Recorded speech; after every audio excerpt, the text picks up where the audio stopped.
Relativity has provided two critical results that we'll need in our search for the ultimate origin of matter and the beginning of history. First, that mass and energy are equivalent and interconvertible. A photon with zero mass, a packet of electromagnetic energy, can spontaneously split into two particles, a particle and an antiparticle, both of which have mass.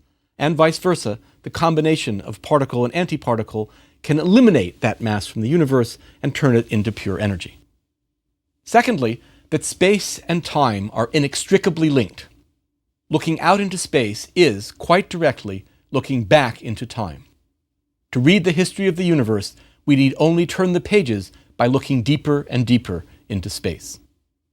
We are ready then for the final quest, to find the very first atoms, to learn of their history, and then to push on to the creation of the electrons and the quarks from which they are made. As will become clear, we cannot see the creation event directly, but clues, written in the photons which we can see, allow us to tell a remarkably precise story about what must have gone on in the first microsecond of the universe. It was 80 years ago, in 1929, when we first recognized that the Milky Way was not the universe. This achievement was the result of the work of two men, one of whom you have likely heard of, and the other of whom you almost certainly have not. Edwin Hubble, who is familiar because of his eponymous telescope, and Vesto Slipher, who languishes in undeserved obscurity. Slipher was another of the young astronomers, like Douglas of the tree ring fame, hired by Percival Lowell to nightly chart the progress of the advanced civilization he thought existed on Mars, digging away at their canals. Like Douglas, Slipher had very little interest in Mars, and set out on another project of his own, to measure the motions of the spiral nebulae. In addition to the billions of stars one sees in a telescope scattered across the sky, and the dark clouds where new generations of stars are formed, as I have shown you, there are little spiral pinwheels of light that exist throughout the sky. In the early part of the 20th century, these were in fact thought to be solar systems in formation, a not unreasonable idea in that I told you real solar systems do form from collapsing spinning clouds which end up with a ball in the middle, the star, and a thin disk around them which make the planets. So these little pinwheels look like they might be solar systems in formation. But it wasn't clear, and Slipher set out to see if he could measure their motions and if that would tell us something about their origins. Well, waiting for them to move across the sky in a lifetime would never have yielded anything of interest. So instead, Slipher looked at the motion towards or away from the Earth. He did this by using an effect which is familiar to you, although the name may not be, the Doppler effect. The fact that any object emitting a wave, when it comes towards you, has the waves squished together, and therefore, for sound, raises the pitch, for light, shifts the light to the blue, and then as it moves away from you again, spreads out the wave peaks, such that for sound, the sound is lower, and for light, the light is redder. You've all been familiar with this from hearing a truck go by on a highway or an ambulance approaching and then receding. The sound is characteristically high pitch when it's coming towards you because the waves are squished together and the distance between the peaks is small, and lower as the waves are spread apart as the object disappears. I can demonstrate that with this little beeper here. As I spin it around, you'll hear the pitch change, high when it's coming towards me and low when it's going away.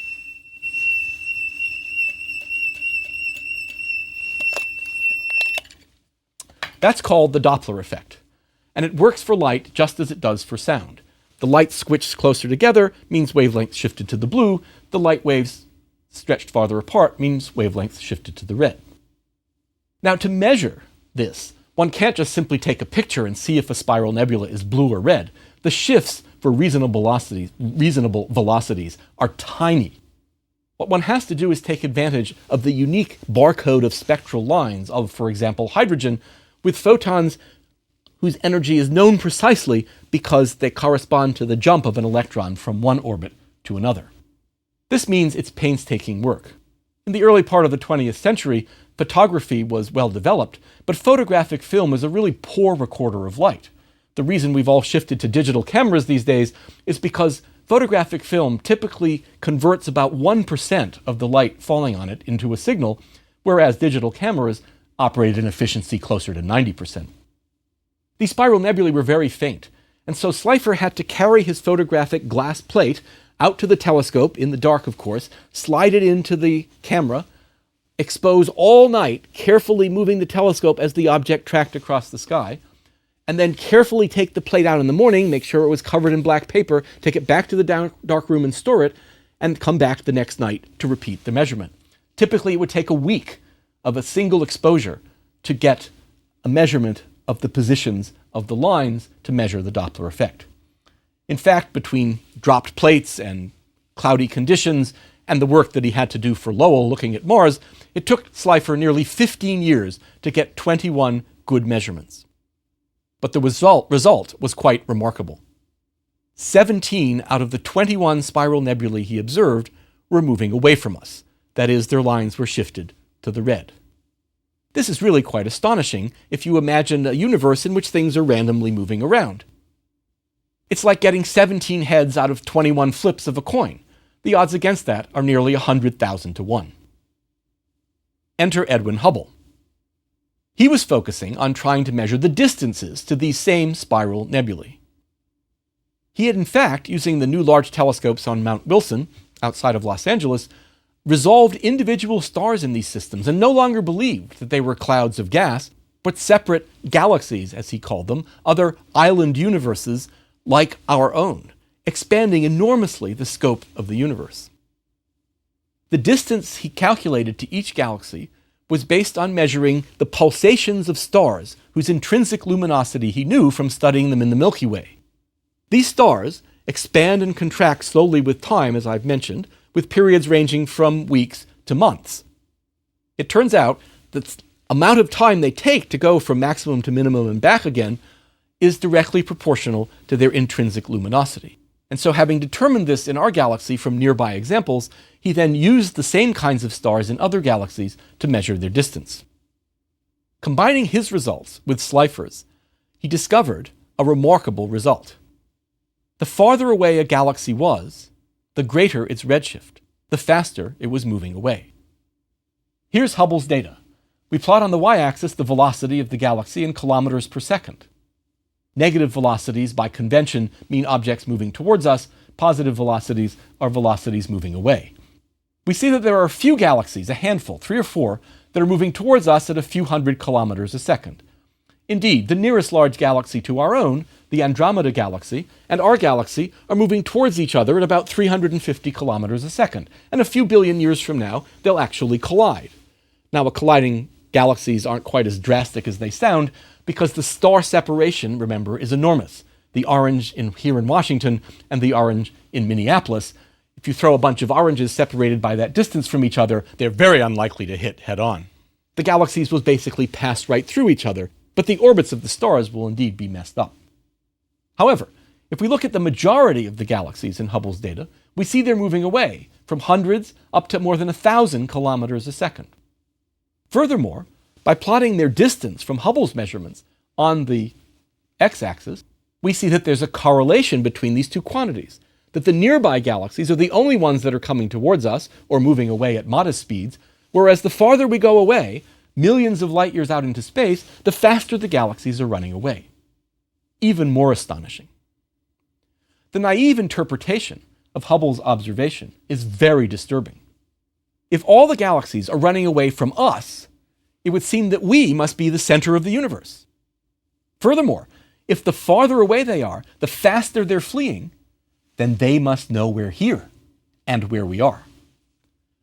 Both these thoughts violate something we call in cosmology the cosmological principle. That principle is that we do not occupy a special place in the universe. Now, as a human-generated notion, the cosmological principle could, of course, be incorrect. Nonetheless, it's worth trying to think of alternative explanations for Hubble and Slipher's extraordinary discovery of the galaxies fleeing from us. The simplest alternative is that space-time itself is not static, but that the space between the galaxies is expanding. If space-time is stretching, the distance between all pairs of galaxies will increase. We don't need to be the center. Any galaxy you sit on will see all the galaxies running away from it. Furthermore, the greater the original distance between two objects, the faster the distance grows as the space-time expands uniformly in between. The galaxies arrayed on the surface of a balloon illustrate this effect. So here I have a little nighttime black balloon with a bunch of little galaxies affixed to it. As I blow up the balloon or expand the space-time, you'll see that the galaxies, which are barely separated by a finger width now, move apart.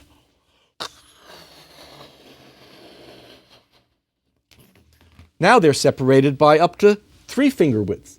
And the two galaxies that were initially farthest apart moved apart faster still.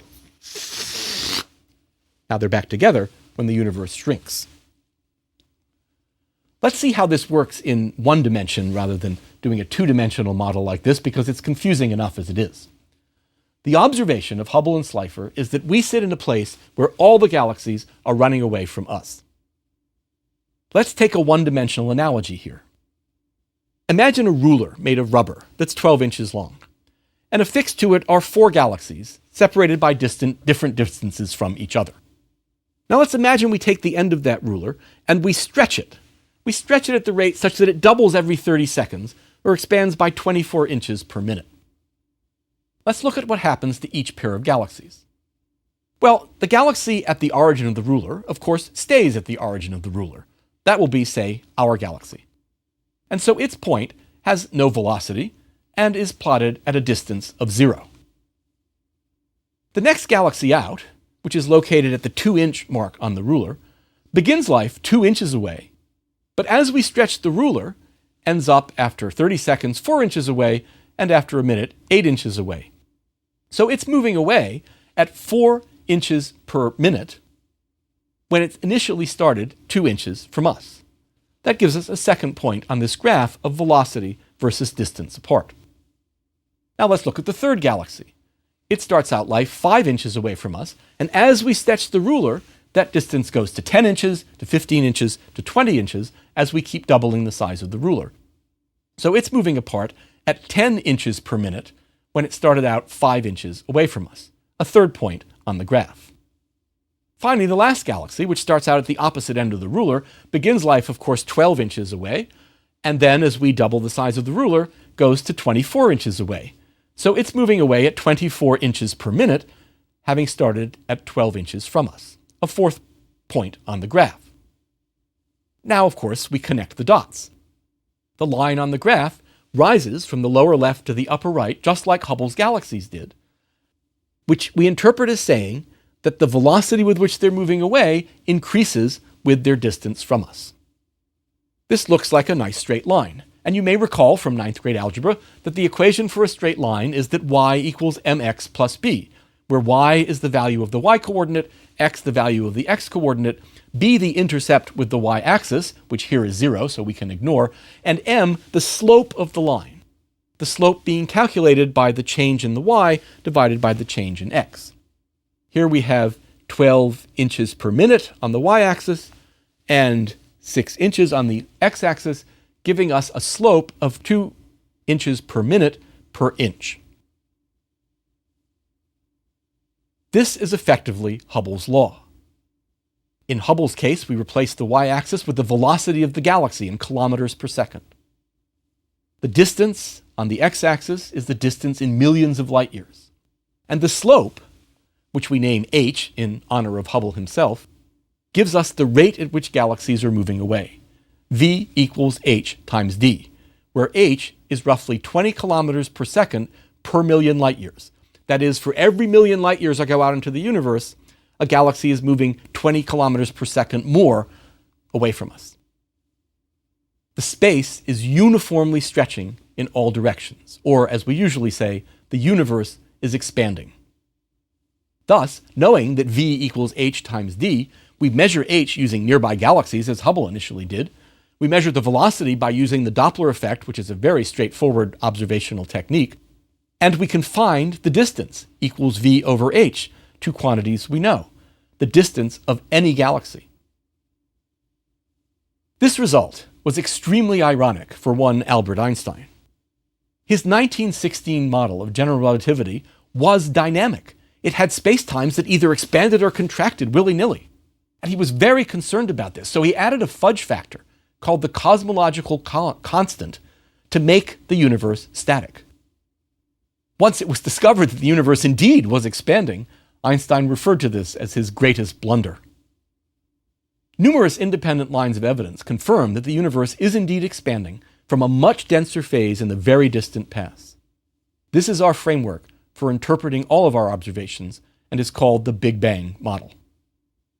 The redshift induced by expansion provides a handy way to measure the distance of even extremely remote objects. Since all hydrogen atoms in the universe are identical, a theme I've been repeating throughout this course, the transitions of their electrons between energy levels lead to well-known emitted wavelengths.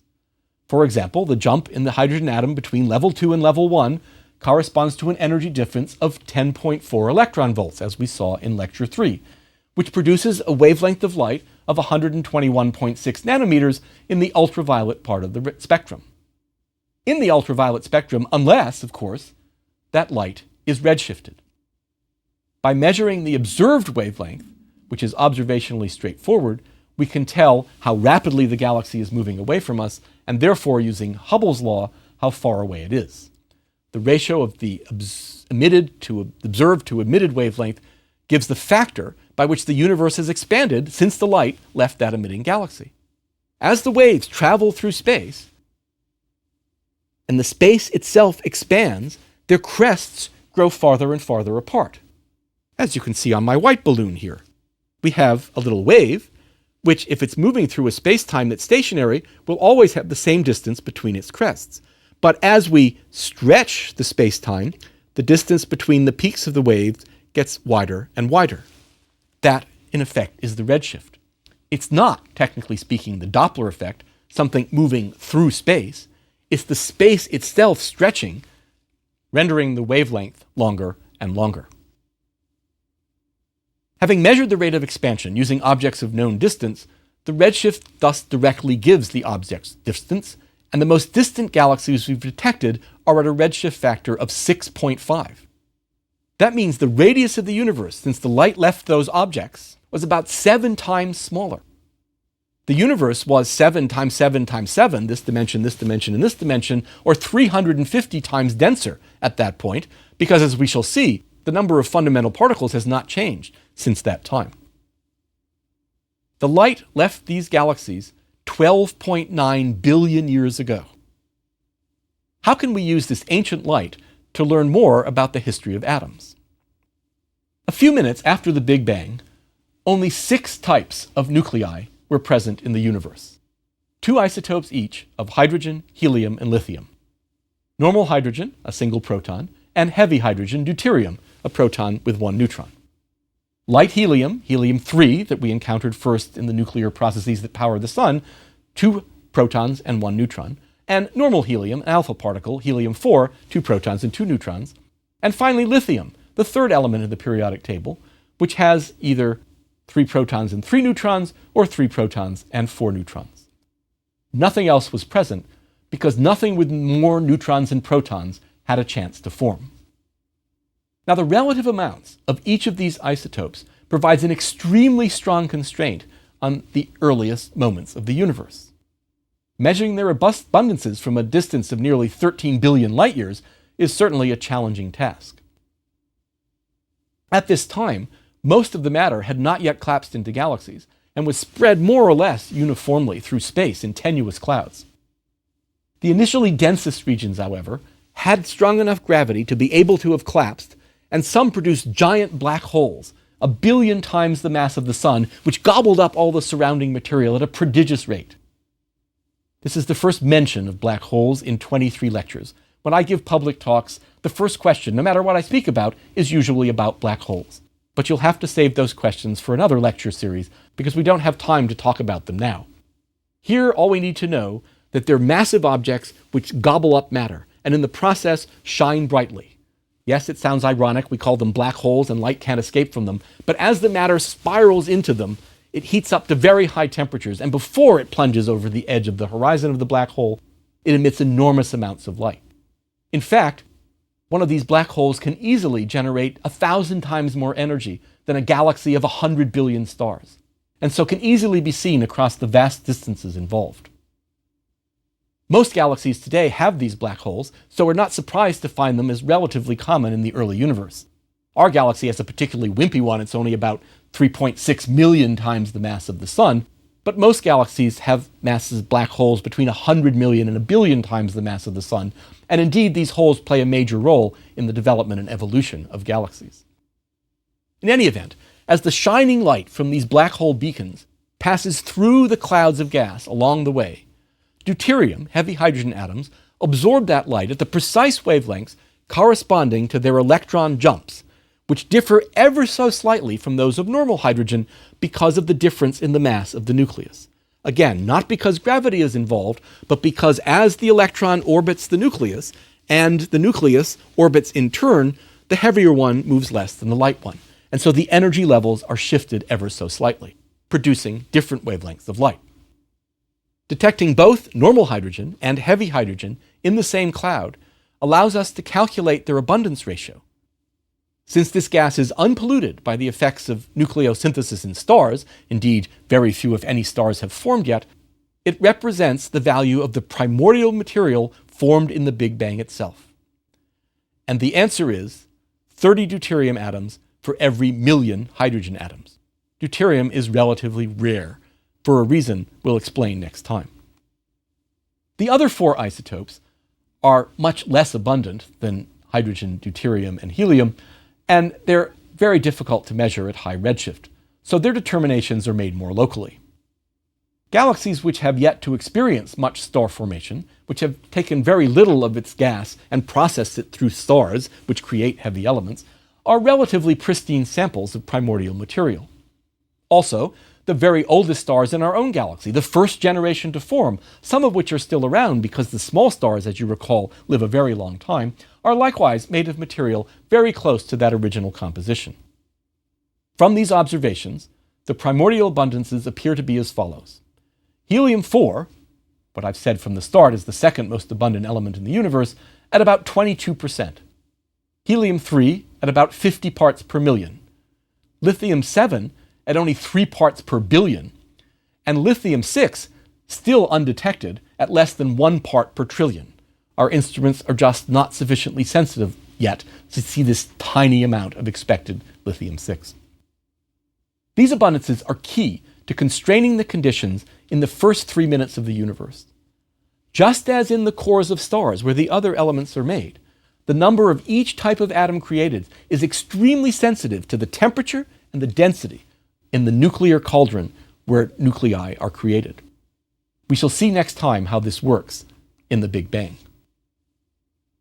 The oldest photons in the universe are not from these gobbling black holes, back 12.9 billion years in time, but are even older than that, and provide us with a direct picture of the structure of the universe and the conditions which obtained when it was a mere 380,000 years old. The most distant individual light sources, these black holes, have been discovered to lie at around 12.9 billion years away. When that light was emitted, the universe was roughly 850 million years old. It may well have taken that long for the diffuse gas to collapse due to gravity and form objects, these massive black holes and stars, bright enough to see. The initial stars, I might note, were quite different than stars in our galaxy today. Because of their lack of any heavy elements, because of any ions other than hydrogen and helium, the pressure inside the star of the light flowing out, which today limits stars to a maximum mass of around 80 solar masses, lest the star be blown apart by the energy radiating from its core, the lack of things to push on, heavy elements, in the early stars meant they could grow to 200, 300, 500, maybe 1,000, maybe 2,000 solar masses. So they were impressive stars indeed. We've never seen one of these individually yet, although the James Webb Space Telescope, to be launched in the next decade, has one of its primary goals to find these primordial stars. But the black holes are there. In any event, those individual objects come from a time when the universe was hundreds of millions of years old. However, observing the sky at microwave wavelengths at wavelengths of electromagnetic radiation ranging from a millimeter to a centimeter. One can see a uniform, diffuse glow coming from every part of the sky. Not individual galaxies or individual stars, but a uniform background, a glowing bright sky. It is never nighttime in the microwave part of the spectrum. We call this glow the cosmic microwave background. And analyzing its spectrum gives us the remarkable result that it fits perfectly to the glow of a uniform black body, just a warm object like a star or the oven in your house, at a temperature of precisely 2.726 degrees above absolute zero. Its temperature and intensity are uniform to 1 part in 100,000 over the entire sky. To picture 1 part in 100,000, picture the Empire State Building, which is about 1,000 feet tall, and an ant standing on top of the antenna of the Empire State Building. The difference between those two, which you could hardly notice with your naked eye, is the maximum to the minimum peak of the microwave background. Remarkably uniform. But there are tiny fluctuations in temperature, which are indicative of a slight non-uniformity of the densities and temperatures even earlier in the universe. Here it is, the baby picture of our universe. Photons emerging from a time when the universe was only 380,000 years old, which may sound like an old baby to you, but when you're 13.7 billion years old, that's really from your youth. The color codes here represent the slight temperature changes. Blue is the coolest spots, red is the hottest spots. It looks very mottled. That direction may be red, that direction may be blue. But again, the fluctuations are minuscule. They've been magnified here with the color scale. They're only a part in 100,000. This radiation came from the moment when the first atoms formed, a mere 380,000 years after the Big Bang.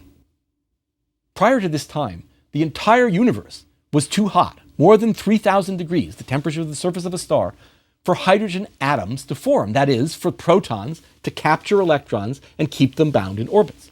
Since collisions between the atoms and the photons that were running around everywhere would immediately knock any electron away again that tried to attach itself to a proton and make hydrogen. With all these low-mass, speedy electrons running around freely, photons couldn't travel very far before they bumped into one and changed direction.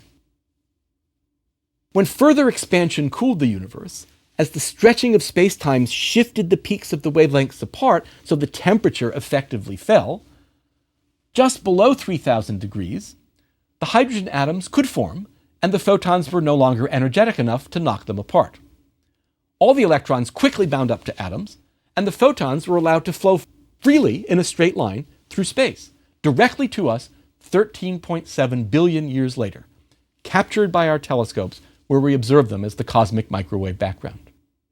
If you go outside at the end of this lecture and turn your face to the sky, 1,000 trillion of those cosmic microwave background photons will hit your face every second.